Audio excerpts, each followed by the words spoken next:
back. Hope you've all had a wonderful day and you're all doing really well. Today's video is a book haul. Now, I haven't done one of these for an incredibly long time. All of these books were purchased before the start of 2021, so I haven't spent any of my own money. I haven't broken my no-buy, so I just wanted to get that out of the way first. But some of them I received for Christmas, some of them I purchased with Christmas money, and others I picked up at my local phone box book exchange that we have in the village just down from where I live. So I got some in there. But basically, I'm just going to show you the books I got and tell you a little bit about each one. So, firstly, I'm going to talk about the books I purchased with some Christmas money.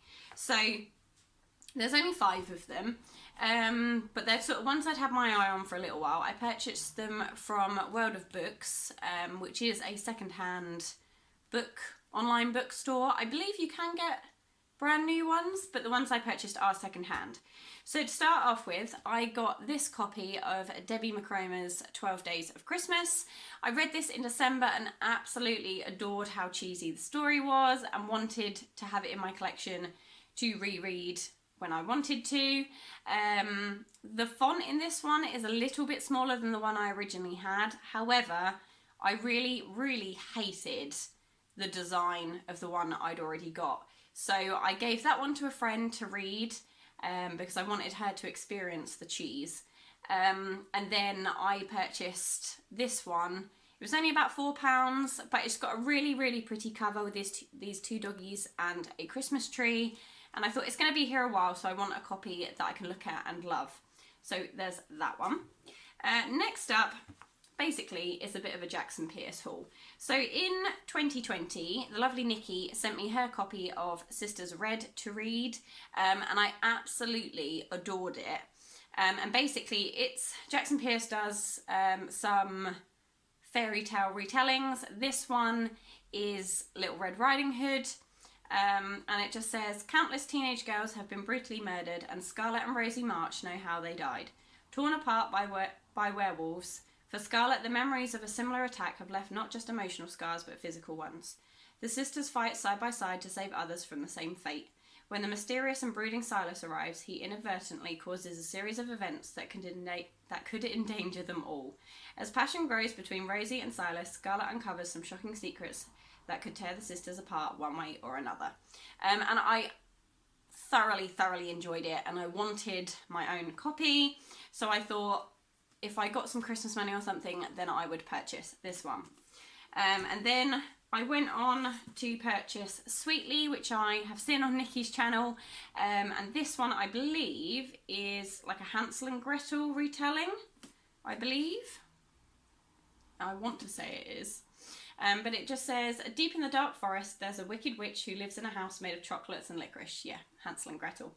It was just a dare between the 3 siblings, a deadly game that only 2 survived. 12 years later, in a town far away, Ansel and Gretchen finally find sweet love and sanctuary. But this sleepy town carries a bittersweet secret that forces Ansel and Gretchen to return to the dark forest and confront their childhood terrors. So I haven't read this one, but the cover is lovely. But yeah, I'm looking forward to that.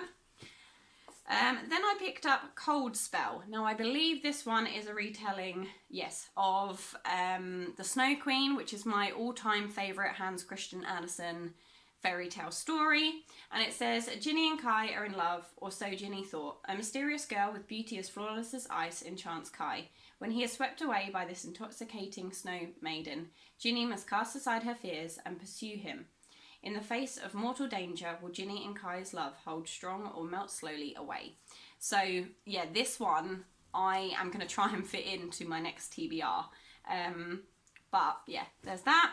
And then Fathomless. I'm not actually sure what this one is on, but I'm sure we'll find out as we go through.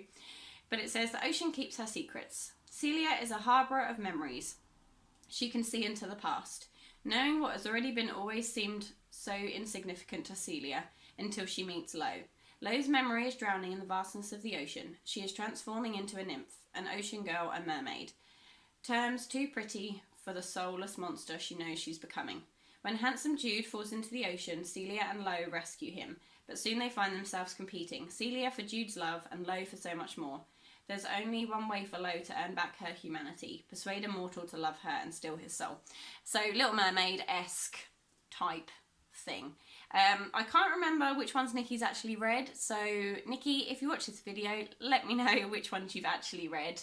But yeah, I am really excited for all of those. I really enjoy Jackson Pierce's writing style, and could not put Sisters Red down. So there's that. Right, next up are the few that I received for Christmas. There's 4. The first one I got from my sister. It's Dash and Lily's Book of Dares. This is actually on Netflix as like a little mini series. I loved it. Binged it start to finish. My sister binged it and I think she's watched it at least 3 times the whole way through. But it just says, I've left some clues for you. If you want them, turn the page. If you don't, put the book back on the shelf, please. At the urge of her lucky and loved brother, 16-year-old Lily has left a red notebook full of challenges on her favourite bookshop shelf, waiting for just the right guy to come along and accept its dares. Curious, Dash isn't one to back down from a challenge, and the Book of Dares is the perfect distraction he's been looking for. As they send each other on a scavenger hunt across New York, a whirlwind romance ensues on paper, but finding out if they share their on-page chemistry in real life could be their biggest dare yet. It's fabulous. I highly recommend it if you're into that kind of cheesy but also intellectual kind of romance. These two kind of have it, especially Dash. It's a really, really good series. I'm not actually sure if it's still on Netflix. I'd like to hope it is, but I'm not 100% sure. But I'm hoping to really enjoy the book. The next one I got from my uncle and aunt, and it's The Flip Side by James Bailey. I've heard a little bit about this one, but not much. And it just says, it's New Year's Eve and Josh has a high-flying proposal planned. An exclusive pod on the London Eye with champagne truffles and the ring. It's perfect until she says no, and they have to spend the next 29 excruciating minutes alone together. By the time Josh is back on the ground, his whole life is up in the air. He's managed to lose his girlfriend, his job, and his flat. Realising he can't trust his own judgment, Josh puts his faith in fate. From now on, he will only make every choice by flipping a coin. It's reckless and scary, but Josh has tried the right way up, and look where that ended. And what if the girl of his dreams is just one flip of a coin away? So I thought that sounded really interesting. I've seen a few sort of videos on YouTube of people deciding their sort of day-to-day things by the flip of a coin. So yeah, it's an interesting concept. It was a book I didn't know I wanted until it was here. The next up is a page tune. Again, I got these next two from people in my family. And this one is Johnny Be Good. And it says, if your boss was the hottest rock star on the planet, would you mix business with pleasure? I'm Meg Styles, this is my leaving party, and that song we're making a mockery of, that's written by one of the biggest rock stars in the world, and I'm moving in with him tomorrow. Seriously, I'm not even joking. Well, maybe I'm misleading you a little bit, you see, I haven't actually met him yet. Celebrity PA to wild boy of rock Johnny Jefferson, Meg's glam new life in sun-drenched LA is a whirlwind of showbiz parties and backstage passes. Cool, calm, and Christian, in town to write his famous friend's biography, Cool, calm Christian is in town to write his famous friend's biography. It helps keep Meg's sweet family on the ground. But with Johnny's piercing green eyes and a body Brad Pitt would kill for, how long will it be before she's swept right off them again?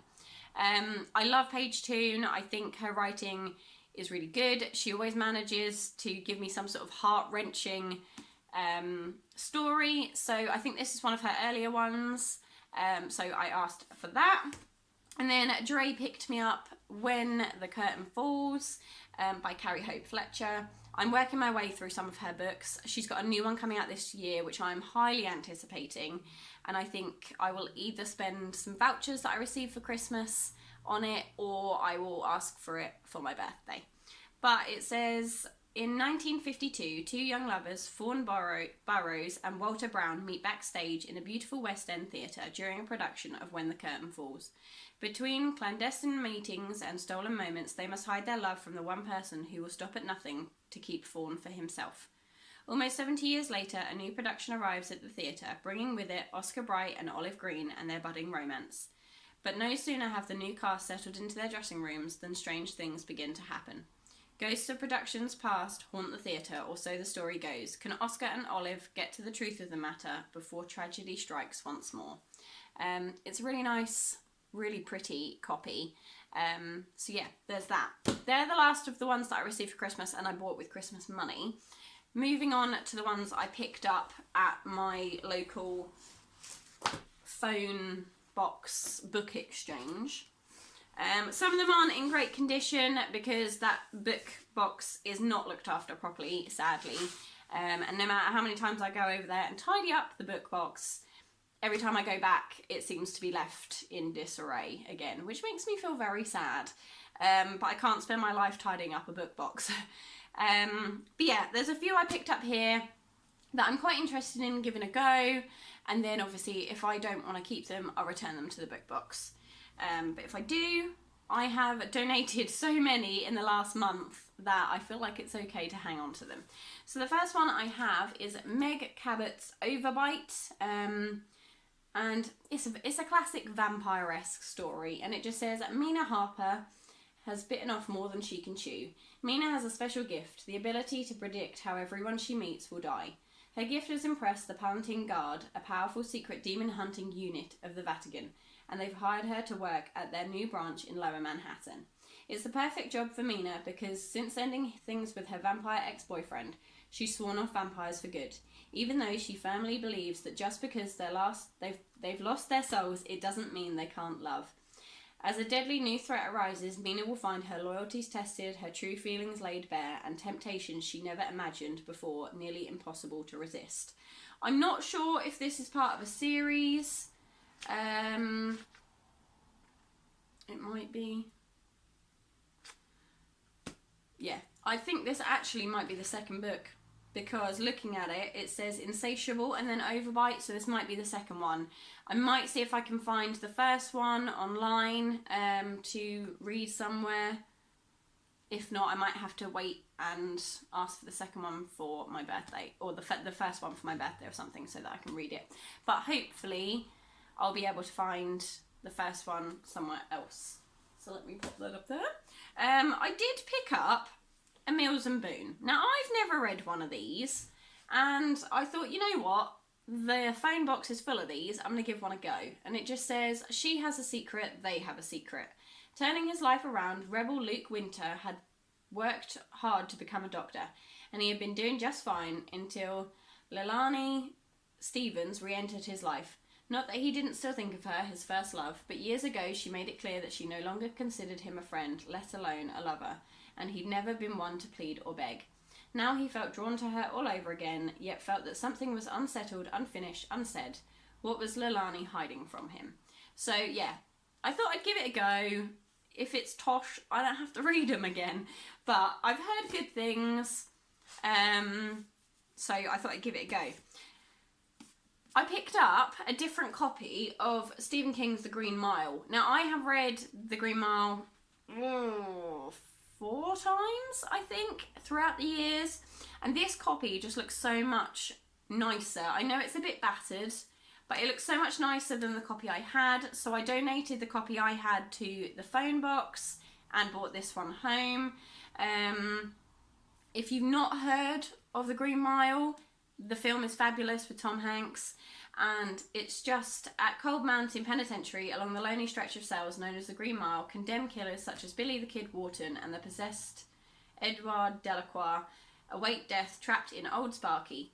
But good or evil, innocent or guilty, prisoner or guard, none has ever seen the brutal likes of the new prisoner, John Coffey. Sentenced to death for raping and murdering 2 young girls, is Coffey a devil in human form, or is he a far, far different kind of being? There are more wonders in heaven and hell than anyone at Cold Mountain can imagine, and one of those wonders might have just stepped in amongst them. It's a lovely story. It makes me cry every time. Read it, watch it, experience it. That's that. The next I picked up Night World. Now, this was about when I was at school, so we're talking 10, 11 years ago. And a few of my friends back then read it, and I didn't really think much of it and didn't think about picking it up. But I thought, you know what? It's here, it's free, I'm going to give it a go. So this is Night World Volume 1, Secret Vampire, Daughter of Darkness and Enchantress. I believe they're 3 different stories, but they might interlink. It just says the Night World is a secret society of vampires, werewolves, witches and creatures of darkness. A place too dangerous to fall in love. In Secret Vampire, Poppy is dying and it seems that James can offer her only chance for survival, but is the price too high? In Daughters of Darkness, Mary Lynette has just met 3 mysterious sisters, on the run from their cruel brother, but can she protect them or herself with another threat lurking nearby? And in Enchantress, Blaze is irresistible and deadly, but the Night World has rules and Blaze is breaking them all. So yeah, there's 3 books in this one, which makes it seem slightly less intimidating, but I do need to look this up a little bit more and find out a little bit more about it. But I thought, yeah, we'll give it a go. Then next up, I picked up these 3. I'm not sure quite what the series is, if I've got all of it or whether it's just a trilogy, but they are by Erin Hunter, and it is Survivors, The Empty City, The Hidden Enemy and Darkness Falls. And I believe it's just about a pack of wolves. I don't actually know which one's the first one. Let's have a little look. It doesn't say. That's not helpful. But yeah, so it says in the front here that you have lone dogs, leash dogs, wild dogs and fierce dogs, and it tells you a little bit about each one. I don't know which one's the first one, otherwise I'd read you the back.